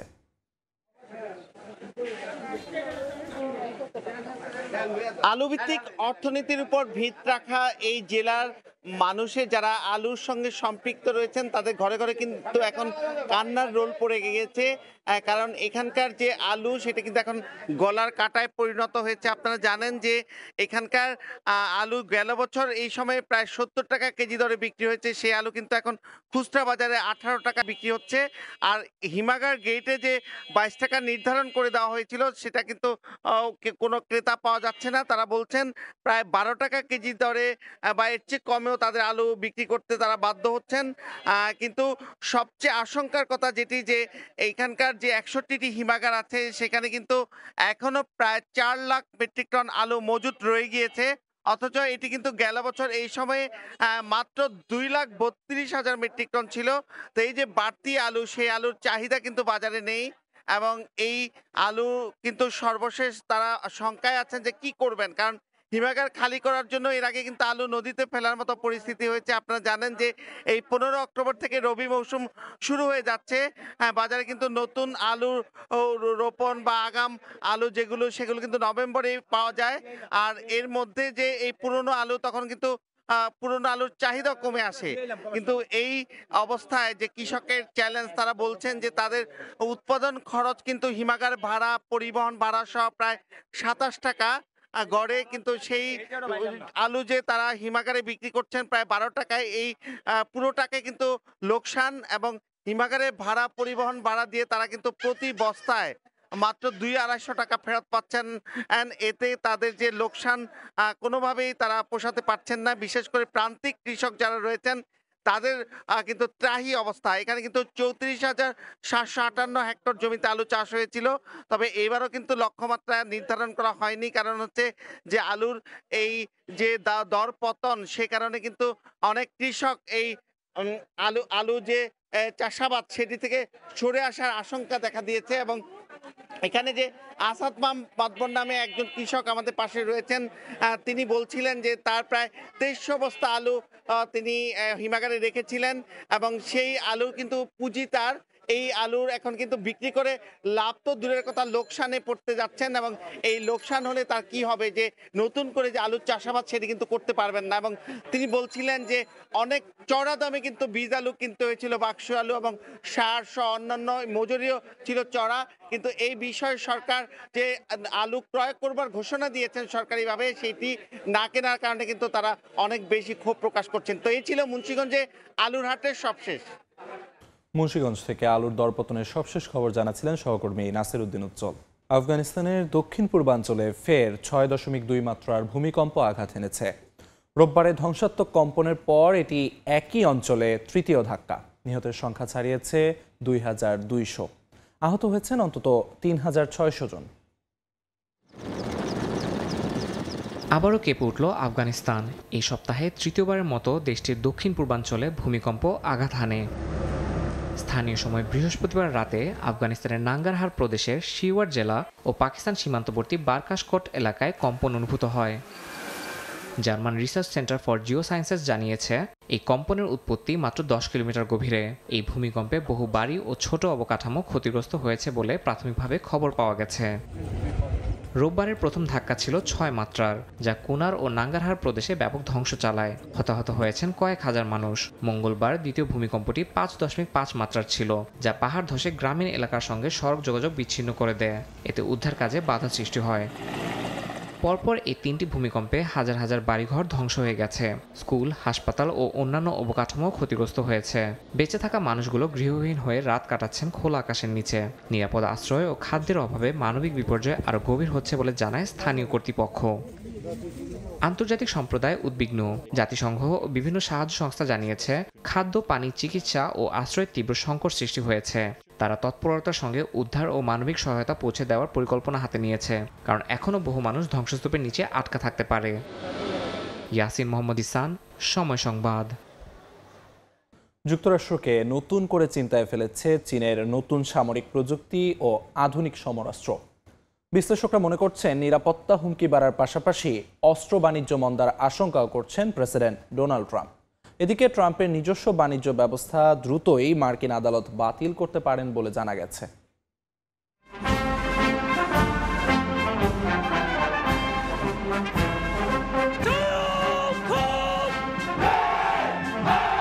চীনের ক্রমবর্ধমান সামরিক শক্তি সবসময় যুক্তরাষ্ট্রের জন্য মাথা ব্যথার কারণ। বিশ্লেষকরা মনে করছেন বেইজিংয়ের তিয়ানআনমেন স্কোয়ারে অনুষ্ঠিত সামরিক কুচকাওয়াজে নতুন সামরিক প্রযুক্তি ও আধুনিক সমরাস্ত্র দেখে এখন পর্যন্ত কোনো বিবৃতি না দিলেও দুশ্চিন্তায় পড়েছেন প্রেসিডেন্ট ডোনাল্ড ট্রাম্প। কারণ এই সমরাস্ত্রের অধিকাংশই অপরিচিত। এগুলোর ক্ষমতা, মূল্য এবং ব্যবহার সম্পর্কে বিশ্ব এখনও জানে না।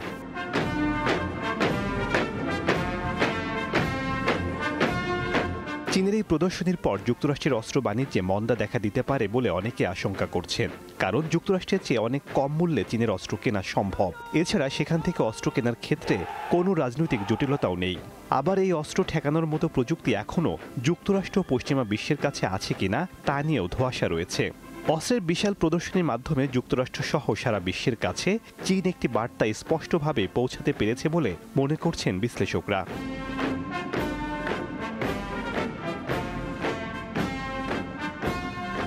চীনের সামরিক কুচকাওয়াজে উপস্থিত ছিলেন রাশিয়ার প্রেসিডেন্ট ভ্লাদিমির পুতিন, উত্তর কোরিয়ার সর্বোচ্চ নেতা কিম জন উন, ইরানের প্রেসিডেন্ট মাসুদ পেজেশকিয়ান ও পাকিস্তানের প্রধানমন্ত্রী শেহবাজ শরীফ সহ 20টিরও বেশি দেশের নেতারা।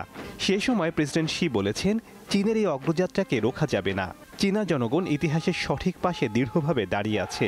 এর আগে সাংহাই সম্মেলনে রাশিয়া, ভারত ও চীন মিলে মার্কিন বিরোধী বলয় তৈরি করেছে বলে মনে করেন আন্তর্জাতিক বিশেষজ্ঞরা। যুক্তরাষ্ট্রের নেতৃত্বাধীন বিশ্ব ব্যবস্থা টিকিয়ে রাখতে মার্কিন নীতি নির্ধারকরা নতুন করে চিন্তিত হতে পারেন। আবার ট্রাম্প বাণিজ্য নিয়ে নিজস্ব পথে এগিয়ে যাচ্ছেন। তার এই নতুন বাণিজ্য নীতি লাভজনক নয় বলে ইঙ্গিত পাওয়া যাচ্ছে। এতে করে দেশটির বাণিজ্য খাত ঝুঁকিতে পড়তে পারে বলে আশঙ্কা তৈরি হয়েছে। এছাড়া সম্প্রতি তৈরি হওয়া যুক্তরাষ্ট্র কেন্দ্রিক বাণিজ্যিক ব্যবস্থা দ্রুতই মার্কিন আদালত বাতিল করতে পারেন বলে জানা গেছে। ডোনাল্ড ট্রাম্পের আমেরিকা ফার্স্ট নীতি বিশ্বের অর্থনৈতিক ও রাজনৈতিক সম্পর্ককে ইতোমধ্যেই অগোছালো করে দিয়েছে। তিয়ানজিনে চীন, রাশিয়া ও ভারতের নেতাদের মধ্যে যে নতুন সম্পর্ক তৈরি হয়েছে, কৌশলগত দিক থেকে তা যুক্তরাষ্ট্র মোটেও প্রত্যাশা করে না। শেখ সাদি মারজান, সময় সংবাদ। কিছুটা হলেও বেড়েছে ভারতে বাংলাদেশি ভ্রমণকারীর সংখ্যা, তবে এই বৃদ্ধিও স্বাভাবিক প্রবাহের তুলনায় প্রায় ৮০% কম। কলকাতার নিউ মার্কেট এলাকার ব্যবসায়ীরা বলছেন, বাংলাদেশি ভ্রমণকারীদের সংখ্যা কিছুটা বাড়লেও তাদের অনুপস্থিতিতে যে আর্থিক ক্ষতি হয়েছে তা পূরণ করা সম্ভব নয়। বিস্তারিত জানাচ্ছেন সুব্রত আচার্য, ছবি তুলেছেন বিশ্বজিৎ দাস। মাত্র কয়েক মাস আগেও কলকাতার মার্কো স্ট্রিট ছিল নিস্তব্ধ। বাংলাদেশি পর্যটকদের একেবারেই দেখা মেলেনি সেখানে। তবে গত কয়েক সপ্তাহ ধরে পরিস্থিতি কিছুটা পাল্টেছে। ধীরে ধীরে বাড়ছে বাংলাদেশি ভ্রমণকারীর আনাগোনা। কলকাতায় যাওয়া বাংলাদেশিরা জানান, বর্তমানে মেডিকেল ভিসা তুলনামূলকভাবে সহজে পাওয়া যাচ্ছে। প্রয়োজনীয় কাগজপত্র জমা দিলে দ্রুতই মিলছে এই ভিসা। রোগীর সঙ্গে আগে যেখানে মাত্র একজন অ্যাটেন্ডেন্ট ভিসা পেতেন, এখন দেয়া হচ্ছে দুজনকে। যদিও ভিসা প্রক্রিয়া আরো সহজ ও স্বাভাবিক করার দাবিও অনেকের। আগে যেভাবে অনেক যাচাই বাছাই চলতো, এখনো যাচাই বাছাই চলছে। অ্যাকচুয়াল যারা চিকিৎসা নিতে আসতে চাচ্ছে তাদেরকে ভিসা দিচ্ছে। অ্যাপ্লাই করছি করে আমার এইজ দিয়ে তখন 65 ছিল, দিয়ে দিচ্ছি। বন্ধন চালু থাকলে আমার জন্য সুবিধা হতো। আমার খুলনা থেকে একদম আমি ডাইরেক্ট আসতে পারতাম। 2023 সালে ভারতের ইতিহাসে রেকর্ড সংখ্যক বাংলাদেশি পর্যটক ভ্রমণ করেন। পদ্মা সেতুর সুফলে কলকাতার ব্যবসায়ীরা আশায় বুক বেঁধেছিলেন, করেছিলেন নতুন বিনিয়োগও। কিন্তু গেল বছর 5 আগস্টের পর থেকে অনেক কিছুই বদলে যায়। 13 আগস্ট থেকে ঢাকার ভারতীয় হাইকমিশন সাধারণ পর্যটন ভিসা প্রদান বন্ধ রেখেছে। ভিসা না পাওয়ায় বন্ধ হয়ে যায় বাংলাদেশিদের যাতায়াত। কোটি কোটি টাকার ক্ষতির মুখে পড়েন ভারতীয় ব্যবসায়ীরা। করোনার সময়ও এত খারাপ যায়নি। করোনার সময়ও পেশেন্ট যারা এসছে তারা ট্রিটমেন্ট গুলো যে সেবা পেয়েছে, তখনও আমরা বসে দেখেছি, তখনও এত ক্রাইসিস হয়নি। এরকম ক্রাইসিস আমরা দেখিনি। ভিসা দেখছি মনে হয় আগামী 2-4-10 দিনের মধ্যে আরো ডেভেলপমেন্ট হবে। এখনো পর্যন্ত কলকাতার নিউ মার্কেট এলাকার বাংলাদেশি হোটেল পাড়া ও পর্যটক নির্ভর ব্যবসায়ীরা টিকে থাকার লড়াই চালিয়ে যাচ্ছেন। তবে সংকট কাটিয়ে পরিস্থিতি দ্রুত স্বাভাবিক হবে বলে আশা তাদের। স্থানীয় ব্যবসায়ীরা বলছেন, মেডিকেল ভিসা কিছুটা শিথিলতা করার ফলে কিছু সংখ্যক বাংলাদেশি পর্যটক আসতে শুরু করেছেন। কিন্তু গত 1 বছরে তাদের যে ক্ষতি হয়েছে তা পোষাতে কমপক্ষে 2 বছর সময় লাগবে। মধ্য কলকাতার নিউ মার্কেট এলাকা থেকে সুব্রত আচার্য, সময় সংবাদ। আফগানিস্তানে ভয়াবহ ভূমিকম্পে ক্ষতিগ্রস্তদের সহায়তায় বাংলাদেশ বিমান বাহিনীর C-130J বিমানে ত্রাণ নিয়ে যাচ্ছে প্রতিনিধি দল। এ বিষয়ে ঢাকা সেনানিবাসের AK খন্দকার বিমান ঘাঁটিতে ব্রিফ করছে বিমান বাহিনী। সরাসরি যাচ্ছি সেখানে। গ্রুপ এর প্রতি সশস্ত্র বাহিনী বিভাগ আন্তরিক কৃতজ্ঞতা প্রকাশ করছে। আমাদের দৃঢ় বিশ্বাস, বাংলাদেশ সরকার কর্তৃক প্রেরিত এই মানবিক সহায়তা আফগানিস্তানের ভূমিকম্পে ক্ষতিগ্রস্ত জনগণের দুর্ভোগ কমিয়ে আনতে সহায়তা করবে। আগামী দিনগুলোতে সরকারের নির্দেশনা অনুযায়ী বৈশ্বিক যে কোনো প্রয়োজনে বাংলাদেশ সশস্ত্র বাহিনী আত্মনিয়োগের জন্য সদা অঙ্গীকারাবদ্ধ। আপনাদের সবাইকে অশেষ ধন্যবাদ। আল্লাহ হাফেজ। আসসালামু আলাইকুম।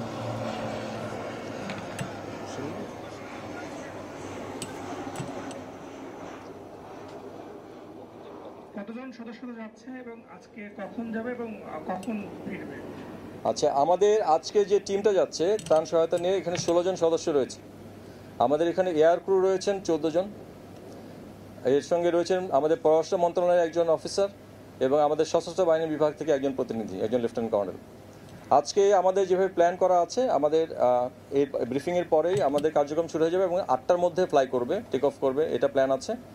এবং ওখান থেকে আমরা যেটা প্ল্যান করেছি যে স্ট্যান্ডার্ড টাইমে যদি আমরা গ্রাউন্ড হ্যান্ডলিংটা সম্পন্ন করতে পারি তাহলে বাই বিকাল 5টা 5:30টার মধ্যে ওখান থেকে আমরা টেক অফ করতে পারবো। যদি টেক অফ করতে পারি 5 ঘন্টা ফ্লাইট টাইম, তো ওর সঙ্গে 5 ঘন্টা যোগ করে আমরা আশা করছি যে বাই 10টা 10:30 রাত নাগাদ আমাদের বিমানটা ফেরত আসবে।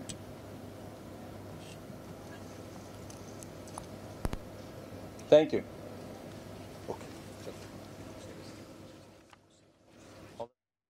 ঢাকা সেনানিবাসের একে খন্দকার বিমান ঘাঁটিতে ব্রিফিং চলছিল, সরাসরি যুক্ত ছিলাম সেখানে। এবার খেলার খবর। নিজে প্রতিদ্বন্দ্বিতা করলেও আসন্ন বিসিবি ইলেকশনে নির্বাচন কমিশনের নিরপেক্ষতা নিশ্চিতের অঙ্গীকার বিসিবি সভাপতি আমিনুল ইসলাম বুলবুলের। সময় সংবাদে জানিয়েছেন কারা থাকবেন 3 সদস্যের কমিশনে। জেলায় জেলায় বিসিবির মিনি অফিস করা সহ বুলবুলের আছে বেশ কিছু পরিকল্পনা। সে কাজগুলো শেষ করতেই বিসিবিতে লম্বা সময় থাকতে চান সাবেক এই অধিনায়ক। অপু বণিককে সঙ্গে নিয়ে নওশাদ আহমেদ চৌধুরীর ক্যামেরায় সিলেট থেকে বিস্তারিত থাকছে তামিম হোসেনের রিপোর্টে। কেউ হয়েছেন অবাক, বেশিরভাগ জানাচ্ছেন সাধুবাদ, আবার কেউ কেউ করছেন সমালোচনা। আমিনুল ইসলাম বুলবুল নির্বাচনের ঘোষণা দেওয়ার পর বিসিবি ইলেকশন যেন এক ভিন্ন মাত্রায় চলে গেছে। এইসব নিয়ে সময় সংবাদের মুখোমুখি বিসিবি প্রেসিডেন্ট। নানা ধরনের কথা হচ্ছে, পজিটিভ নেগেটিভ। অনেকেই বলছে যে আসলে আপনার হাত ধরে বাংলাদেশ ক্রিকেটটা অনন্য উচ্চতায় যেতে পারে। আসলে আপনার কি মনে হচ্ছে? এখানে তো মূল লক্ষ্য হচ্ছে ক্রিকেট এবং ক্রিকেটের ভালো বা ক্রিকেট কীভাবে বাংলাদেশে আরও সামনে এগিয়ে যেতে পারে, রাইটার হিসেবে কন্টিনিউ করার জন্য আমি নির্বাচনে অংশগ্রহণ করতে চাই। এটা একটা ধরেন অনেক কাজের একটা অংশ বললাম, কিন্তু এই যে কাজগুলো শুরু করে দিয়েছে সেখানে বেশ সফলতা দেখতে পাচ্ছি। এটা আমি কিছুদিন কন্টিনিউ করতে চাই, সো দ্যাট আমাদের এই কাজগুলো যেন নষ্ট না হয়ে যায়। সম্ভব হয় আর কিছুদিন করব, না হলে করব না। তবে শেষ বেশ কয়েকটি নির্বাচনে সঙ্গী হয়েছে সমালোচনা। বুলবুলের অধীনে নির্বাচন নিয়েও দেশের ক্রিকেটে শুরু হয়ে গেছে নানা কানাঘুষা। প্রশ্ন, নির্বাচন কমিশন গঠন হবে কিভাবে? একজন লিগ্যাল ব্যাকগ্রাউন্ডের পার্সোনাল হতে হবে, এখানে লিগ্যাল ব্যাপার থাকে অনেক। এখানে একজন আইন শৃঙ্খলা বাহিনীর একজন কর্মকর্তা থাকা উচিত এবং এখানে বাংলাদেশ ন্যাশনাল স্পোর্ট যুব এবং ক্রীড়া মন্ত্রণালয় থেকে একজন কর্মকর্তা থাকা উচিত। সো এই 3টা ডিপার্টমেন্ট থেকে আমরা 3 চিঠি অলরেডি দিয়ে দিয়েছি আমরা, এবং সেখান থেকে যখন তাদের আমরা অ্যাপ্রুভাল পাবো তখন আমরা এই 3 ডিপার্টমেন্ট থেকে 3 জন যোগ্য লোককে আমরা এই নির্বাচনটা পরিচালনা করার জন্য দায়িত্ব দিয়ে দেবো। নিজের নির্বাচন প্রক্রিয়া নিয়ে কিছুটা দ্বিধায় থাকলেও স্বচ্ছ বিসিবি নির্বাচন দেওয়ার প্রতিশ্রুতি বুলবুলের। বোঝার চেষ্টা করছি প্রক্রিয়াগুলো। আগে আমি তো নতুন, পুরো সময়টা ক্রিকেটকে দিতে হচ্ছে। দেখেন আমাদের আন্ডার-19 টিম এখন ইংল্যান্ডে আছে, আমাদের মেয়েদের টিম বিশ্বকাপ খেলতে যাবে, আমাদের ছেলেদের টিম এশিয়া কাপ খেলতে যাবে এবং বিভিন্ন কোচিং কোর্স হচ্ছে, কিছু মাঠের উন্নয়ন হচ্ছে। তো সবাই এখন আমরা ক্রিকেট নিয়েই ব্যস্ত। সো এটা যেহেতু আমার জন্য একেবারে নতুন, আমি নিজেও বোঝার চেষ্টা করছি। আসলে বুলবুলের প্রথম স্বপ্ন দেশের প্রতিটা জায়গায় ক্রিকেট ছড়িয়ে দেয়া। জেলায় জেলায় করতে চান বিসিবি অফিস, নিশ্চিত করতে চান জেলার লিগগুলো। 20 বছর আগে তো রেগুলার লিগ হতো বাংলাদেশে। বিসিবির কার্যক্রম হচ্ছে বাংলাদেশের যে সমস্ত ক্রিকেটকে দেখাশোনা করা, বাট আমরা যে প্রক্রিয়াটা নিয়েছি সেটা হচ্ছে ক্রিকেটটা ডিসেন্ট্রালাইজ করে জেলা ক্রীড়া সংস্থার বাইরে গিয়ে আমরা কীভাবে একটা বাংলাদেশ ক্রিকেট বোর্ডের একটা ছোট্ট অফিস বা একটা বিভাগীয় অফিস দিয়ে কীভাবে ক্রিকেটকে চালানো যায়। এখানে অবশ্যই জেলা লিগ ইম্পর্টেন্ট, তার থেকেও ইম্পর্টেন্ট হচ্ছে যে সকলকে ক্রিকেটের একটা ছাতার নিচে আনা। কথা বলছিলাম বিসিবি প্রেসিডেন্ট আমিনুল ইসলাম বুলবুলের সঙ্গে, জেনেছি নির্বাচন এবং বাংলাদেশ ক্রিকেট নিয়ে তার সম্ভাবনার কথা। তামিম হোসেন, সময় সংবাদ, সিলেট। যতই দিন যাচ্ছে জমে উঠছে বিসিবি নির্বাচন। আলী আসগর লবির ঘোষণার পরও তামিম ইকবালের প্রার্থিতা নিয়ে থেকে যাচ্ছে রহস্য। ধোঁয়াশা আছে আমিনুল ইসলাম বুলবুলের অংশগ্রহণ নিয়েও। তবে শেষ পর্যন্ত বোর্ডের সর্বোচ্চ চেয়ারের জন্য তামিম ও বুলবুলের মতো হেভিওয়েটরা লড়াই করলে তা দারুণ কিছু হবে বলে মনে করছেন ক্রিকেটাররা। ক্রিকেট বোর্ড সভাপতির চেয়ারে শেষ পর্যন্ত কে বসবেন? যিনিই বসুন, এমন কাঁধে কাঁধ মিলিয়ে চলবে সব পক্ষ, এমনটাই তো কাম্য। অক্টোবরে বিসিবি নির্বাচনের পর পরিচালকদের মধ্য থেকে বাছাই করা হবে সভাপতি, তবে তার আগেই আমিনুল ইসলাম বুলবুল ও তামিম ইকবালকে নিয়ে আলোচনা তুঙ্গে। বিসিবির সাবেক সভাপতি আলী আসগর লবি এক সংবাদ সম্মেলনে ঘোষণা দিয়েছেন তামিম ইকবাল বিএনপি সমর্থিত প্রার্থী হবেন, যদিও রাজনৈতিক দলের প্রতিনিধির এমন বক্তব্যের পর থেকে নানা মহলে নানা কথা। ভোটের মাঠে খেলা বাকি অনেক। তামিমকে যেমন সভাপতি হিসেবে চাইছেন অনেকে, তেমনি যে কোনো সময় পাল্টে যেতে পারে পাশার দান। তাই তার প্রার্থিতা নিয়ে একরকম রহস্য রয়েই যাচ্ছে, যদিও তামিম নিজে প্রস্তুতি সেরে রাখছেন। গুঞ্জন থাকলেও কোয়াব সভাপতি প্রার্থী হননি, তবে কোয়াব নির্বাচনে রেখেছেন গুরুত্বপূর্ণ ভূমিকা। বর্তমান প্লেয়ারদেরকে আবার এক করা এবং আমাদের বড় ভাইদের এক করার পেছনে সবচেয়ে বেশি ভূমিকা রেখেছে তামিম ইকবাল। তামিম ইকবাল কেন এই কবে আসলেন কিনা, এই এক্সপ্লেনটা আপনার কাছ থেকে আসা আমি শিওর এটা রিজন আপনারাও জানেন আমি কি কারণে আসি নাই, সো ওটা আশা করি সামনে আপনারাও বুঝতে পারবেন। ক্রিকেট পাড়ায় জোর গুঞ্জন, ক্রিকেটার ও ক্লাব কমিউনিটিতে যোগাযোগ বাড়িয়েছেন তামিম। মূলত বিসিবি নির্বাচনে অবস্থান দৃঢ় করতেই কোয়াব নির্বাচনে এই তৎপরতা। 25 পরিচালক পদের মধ্যে সর্বোচ্চ 12টি আসবে ক্লাব ক্যাটাগরি থেকে। তাই ধীরে ধীরে বিসিবি নির্বাচনের ময়দানে গুছিয়ে নিচ্ছেন তামিম, এমন আলোচনা শোনা যাচ্ছে ইদানিং। বিপরীতে আমিনুল ইসলাম বুলবুলের গ্রাউন্ডও শক্ত। বর্তমান বিসিবি সভাপতি, জাতীয় ক্রীড়া পরিষদ মনোনীত। অন্তর্বর্তী সরকারের সুনজর রয়েছে তার উপর। বোর্ড প্রধান হিসেবে অল্প সময়েই বেশ গ্রহণযোগ্যতা পেয়েছেন। আইসিসি, এসিসির হয়ে বিভিন্ন দেশে দীর্ঘ সময় কাজের অভিজ্ঞতা রয়েছে বুলবুলের। ভারী প্রোফাইল এবং সবাইকে নিয়ে কাজের প্রবণতা অন্যদের চেয়ে আলাদা করেছে তাকে। সাবেক দুই অধিনায়ককে ঘিরে নতুন করে স্বপ্ন দেখতে শুরু করেছেন ক্রিকেট সংশ্লিষ্টরা। দুইজনই আমাদেরই লোক, ঠিক আছে, যেই হোক আমরা ডেফিনেটলি সেই ক্ষেত্রে খুশি হব। খুবই যোগ্য ক্যান্ডিডেট। আমার কাছে মনে হয় দুইজনের মধ্যে যেই আসুক অবশ্যই ক্রিকেটের ভালো চিন্তা করবে। আগের যেরকম মেন্টালিটি আমাদের ছিল যে একটা পলিটিক্যাল ব্যাকগ্রাউন্ড থেকে লোক আসবে, আমি খুব হ্যাপি যে ওই ধরনের মেন্টালিটিতে এই মুহূর্তে নাই। তামিমের মতো কিছুটা হলেও বুলবুলের অংশগ্রহণ নিয়েও রয়েছে ধোঁয়াশা। তবে মাহবুব আনামের পর আকরাম খানেরও বিসিবি নির্বাচনে অংশ না নেয়ার বিষয়টি মোটামুটি নিশ্চিত। মাকসুম আলম খান, সময় সংবাদ, ঢাকা। এবারে ফুটবলের খবর। নেপালে প্রথমবারের মতো অনুশীলন করলো বাংলাদেশ ফুটবল দল। কন্ডিশনের সঙ্গে মানিয়ে নিতে এদিন অনুশীলনে খুব বেশি জোর দেননি জামাল ভুঁইয়ারা। এদিকে হালকা ইনজুরি থাকলেও নেপালের বিপক্ষে প্রথম ম্যাচে ফয়সাল আহমেদ ফাহিমকে একাদশে পেতে আশাবাদী হেড কোচ হ্যাভিয়ার কাবরেরো। এই দুই ম্যাচের ফলাফল নিয়ে কোচ খুব একটা চিন্তিত না হলেও দুই ম্যাচেই জয় তুলে নিতে চান ফুটবলাররা। নেপালে বাংলাদেশ ফুটবল দলের প্রথম অনুশীলন। লম্বা জার্নির পর কন্ডিশনের সঙ্গে মানিয়ে নিতে এদিন পুরোদমে অনুশীলন করেনি লাল সবুজ বাহিনী। কাঠমান্ডুর আর্মি হেডকোয়ার্টার ফুটবল গ্রাউন্ডে হালকা স্ট্রেচিং ও ওয়ার্ম আপ করে নিজেদের ঝালিয়ে নেওয়ার চেষ্টা করেছেন জামাল তুপুরা। হামজা, সমিত, ফাহমিদুলরা আশায় জাতীয় দলে নিয়মিত সুযোগ হচ্ছে না অনেক ফুটবলারের। তাদের জন্য হতে পারে বড় প্ল্যাটফর্ম। হালকা চোট থাকলেও নেপালের বিপক্ষে প্রথম ম্যাচে ফরওয়ার্ড ফয়সাল আহমেদ ফাহিমকে পেতে আশাবাদী হেড কোচ হাভিয়ার কাবরেরা। ফাহিম পিঠের হালকা ব্যথা নিয়ে ক্যাম্পে যোগ দিয়েছে, তাকে আমরা অবজারভেশনে রেখেছি। সে দ্রুতই সেরে উঠছে। আশা করছি প্রথম ম্যাচের আগেই সে ফিট হয়ে উঠবে। আর নেপালের বিপক্ষে এই দুটি ম্যাচই চ্যালেঞ্জিং, বিশেষ করে যারা লাস্ট ম্যাচে গেম টাইম পায়নি। নিজেদের প্রমাণ করতে এটাই তাদের জন্য সেরা সুযোগ। নেপালের বিপক্ষে এই দুই ম্যাচের ফলাফল নিয়ে খুব একটা ভাবছেন না কাবরেরা। মূলত নেপালে এশিয়ান কাপ বাছাইয়ের জন্য সেরা প্রস্তুতি নিতে চান এই স্প্যানিয়ার্ড। তবে দুই ম্যাচে জয় তুলে নিতে চান ফুটবলাররা। এখানে যারা আছে সবাই এক্সপেরিয়েন্স প্লেয়ার, অনেকদিন ধরে খেলতেছে। ওরা যেহেতু নাই, ওদেরকে তো অবশ্যই মিস করবো, কিন্তু এখানে যারা আছে ওরাও আমরা সর্বোচ্চ দিয়ে চেষ্টা করবো যাতে ওদের অভাবটা মাঠে ফিল না করি। আমরা কোচের ফিলোসফিতে থাকতে পারে, কিন্তু আমরা প্লেয়ার চাইবো গোল করতে। ম্যাচ জিততে পারলে অবশ্যই আমাদের পরবর্তী যে ম্যাচগুলো আছে ওগুলো আমাদের জন্য সহজ হবে। যেহেতু আমাদের হংকং এর সাথে একটা ম্যাচ আছে, আপনারা সবাই জানেন, তো এর আগে যেরকম ধরনের আমাদের প্রস্তুতি নেওয়া দরকার, তো মনে করছি এই দুইটা ফ্রেন্ডলি ম্যাচ খেলতে পেরে আমরা যদি ভালো একটি আমাদের যে উইনিং সাইড গুলো আছে যদি আমরা পজিটিভ ভাবে নিতে পারি, তো আমাদের জন্য এটা খুব টিমের জন্য বেটার ফুললি হবে। আগামী শনিবার নেপালের বিপক্ষে প্রথম ম্যাচে মাঠে নামার আগে আরো একটি অনুশীলন সেশন পাবে বাংলাদেশ ফুটবল দল। ফাহিম ইসলাম, সময় সংবাদ। এশিয়ান কাপ বাছাইয়ে প্রথম ম্যাচের তিক্ত অভিজ্ঞতা ভুলে ঘুরে দাঁড়াতে চায় বাংলাদেশ অনূর্ধ্ব 23 দল। ভিয়েতনামের বিপক্ষে ম্যাচ হারের পরদিনই অনুশীলন করেছে লাল সবুজ যুবারা। যেখানে প্রথম ম্যাচের ভুলগুলো নিয়ে কাজ করেছে কিউবা জায়ান্টরা। এদিকে দলের সঙ্গে অনুশীলনে যোগ দিয়েছেন ফাহমিদুল ইসলাম। অনূর্ধ্ব-23 এশিয়ান কাপ বাছাইয়ে যে প্রত্যাশা নিয়ে দেশ ছেড়েছিল বাংলাদেশ, ভিয়েতনামের বিপক্ষে প্রথম ম্যাচে হয়েছে তার ঠিক উল্টোটা।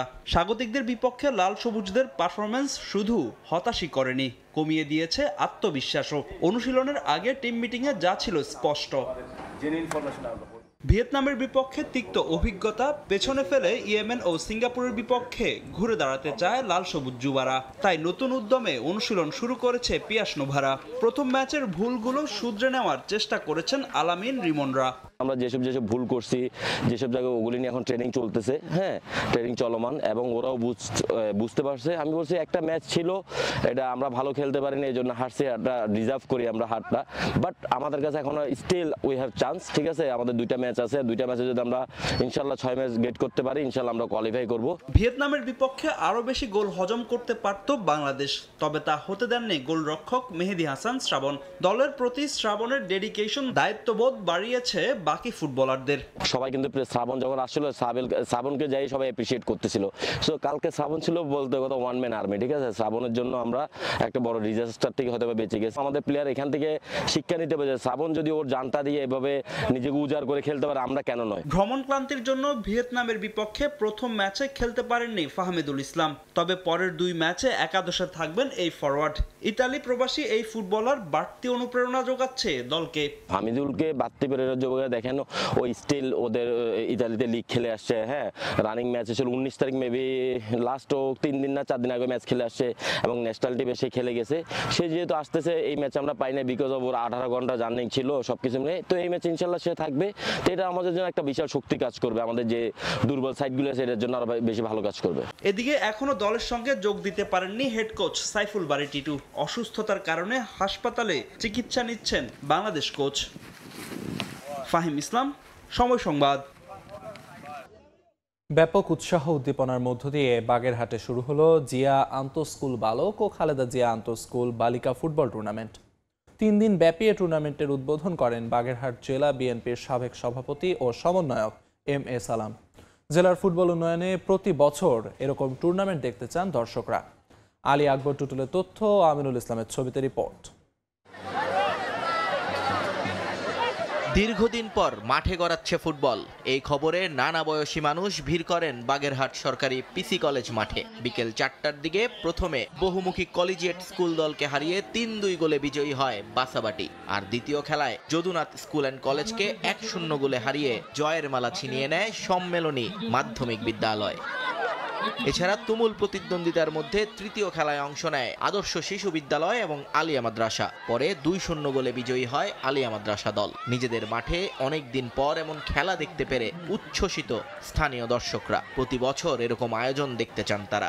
অনেকদিন পর একটা এরকম ফুটবল টুর্নামেন্ট দেখলাম, যেটা খুব উপভোগ করতেছি। এখানে দুই পক্ষই খুব ভালোভাবে খেলে যাচ্ছে, কিন্তু আমার মনে হয় সবুজ গেঞ্জি পরা টিমরা একটু বেশি ভালোই খেলছে। জমজমাটপূর্ণ খেলা হচ্ছে এবং আমরা আনন্দিত, দর্শক আনন্দিত। আমি ওই ফুটবল টিমে আছি, আমিও খেলবো। আর আমাদের ছেলেরা খেলছে, অনেক দিন পর দেখছে, অনেক ভালো লাগছে, কারণ আমার নিজের স্কুল এসেছে এখানে খেলতে। মাঠে দীর্ঘদিন খেলা না থাকায় হতাশা ভর করেছিল জেলার তরুণ প্রজন্মের মধ্যে। বাজে সময় কাটিয়ে এবার নতুন করে ক্রীড়া উপযোগী পরিবেশ গড়ে তুলতে চান আয়োজকরা। যুব সমাজকে একটা সুন্দর পরিবেশ উপহার দেয়াই তাদের প্রধান লক্ষ্য। শহীদ প্রেসিডেন্ট জিয়াউর রহমান আন্তঃ স্কুল বালক ফুটবল টুর্নামেন্ট এবং আরেকটি টুর্নামেন্ট আমরা ব্যবস্থা করেছি, সেটা বেগম খালেদা জিয়া আন্তঃ স্কুল বালিকা ফুটবল টুর্নামেন্ট। এর মাধ্যমে আমরা আমাদের এই শহরে যতগুলো স্কুল আছে বালক এবং বালিকাদের ফুটবল টুর্নামেন্টের ব্যবস্থা করেছি। আমরা এই সমাজকে মাদক মুক্ত করার জন্য খেলাধুলার প্রচলন আবারও শুরু করতে চাই। জিয়া আন্তঃ স্কুল বালক এবং খালেদা জিয়া আন্তঃ স্কুল বালিকা ফুটবল টুর্নামেন্টে স্কুল এবং মাদ্রাসার মোট 12টি দল অংশ নিয়েছে। আগামী 6 সেপ্টেম্বর টুর্নামেন্ট দুটোর ফাইনাল খেলা অনুষ্ঠিত হওয়ার কথা রয়েছে। সময় সংবাদ, বাগেরহাট। এ পর্যায়ে শীর্ষ সংবাদগুলো জানিয়ে দিচ্ছি আরেকবার। দাবি এখন এক দফা, ফেব্রুয়ারিতে নির্বাচন, ভোটে রব উঠলে পালানোর পথ পাবে না ষড়যন্ত্রকারীরা। হুঁশিয়ারি বিএনপি নেতাদের, সব অপতৎপরতা রুখে দেওয়ার ঘোষণা। 21শে আগস্ট গ্রেনেড হামলা মামলায় সব আসামির খালাস, পুনঃ তদন্তের আদেশ বাতিল, সংক্ষিপ্ত রায় প্রকাশ। তারেক রহমান চাইলে দেশে ফেরার বিষয়ে সহযোগিতা করবে সরকার। এখনও ডাকসুর সুষ্ঠু নির্বাচন নিয়ে শঙ্কায় প্রার্থীরা, সাইবার বুলিং নিয়ে উদ্বেগ। ব্যবস্থা নেয়ার দাবি, জড়িতদের প্রার্থিতা বাতিল ও মামলার হুমকি কমিশনের। এজলাসে বিচারকের সামনেই সাংবাদিকদের মারধরের ঘটনায় নিন্দার ঝড়, জড়িতদের কঠোর শাস্তি দাবি। সাংবাদিকতা সুরক্ষা আইন বাস্তবায়নের তাগিদ সংস্কার কমিশন প্রধানের। এবং ঘরের মাঠে শেষ ম্যাচেও মেসি ম্যাজিক, বিশ্বকাপ বাছাই পর্বে ভেনেজুয়েলাকে ৩-০ হারালো আর্জেন্টিনা। ফুটবল জাদুকরের জোড়া গোল।